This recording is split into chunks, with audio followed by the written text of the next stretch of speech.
ប្រពន្ធមួយគូបានទុកកូនស្រីម្នាក់ឲ្យម្ដាយជួយមើលរួចដឹកដៃគ្នាចាក់ចេញពីស្រុកកំណើតមកស្នាក់នៅផ្ទះជួលដីរកការងារជាកម្មករដីរកបានការងារជាកម្មកររោងចក្រកាត់ដេរធ្វើការវេនថ្ងៃរីឯប្រពន្ធរកការងារបានជាកម្មការិនីរោងចក្រផលិតអំពូលភ្លើងធ្វើការវេនយប់ដីសង្ស័យថាប្រពន្ធផាត់ក្បត់មានប្រុសថ្មីភ្នំពេញកាលពីថ្ងៃទី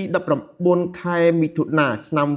2025នៅចំណុចបន្ទប់ជួលស្ថិតនៅក្នុងបូរីសែនមនោរម្យភូមិកន្តោកជើងសង្កាត់កន្តោកខណ្ឌកំពូលរាជធានីភ្នំពេញដីប្រពន្ធមួយគូបានទុកកូនស្រីម្នាក់ឲ្យម្ដាយជួយមើលរួចដឹកដៃគ្នាចាក់ចេញពីស្រុកកំណើតមកស្នាក់នៅផ្ទះជួលនៅរាជធានីភ្នំពេញដើម្បីរកការងារធ្វើបន្ទាប់មកប្តីរកបានការងារជាកម្មកររោងចក្រកាត់ដេរហើយធ្វើការវេនថ្ងៃរីឯប្រពន្ធរកការងារបានជាកម្មការិនីរោងចក្រផលិតអំពូលភ្លើងធ្វើការវេនយប់ដោយឡែកនៅរយៈពេលមួយអាទិត្យចុងក្រោយនេះបរិសុទ្ធជាប្តីមានការសង្ស័យថាប្រពន្ធរបស់ខ្លួនផាត់ក្បត់មានប្រុសថ្មីក៏លួចតាមដានខណៈនោះក៏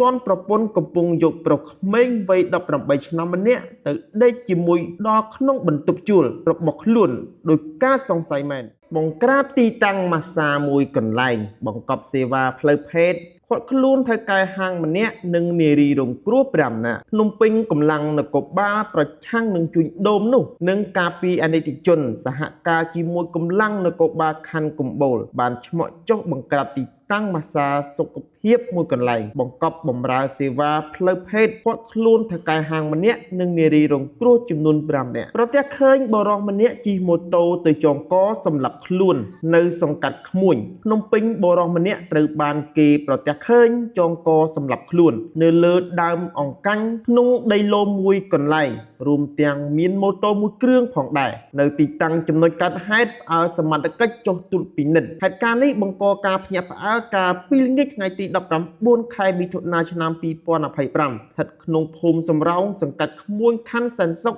រាជធានីភ្នំពេញ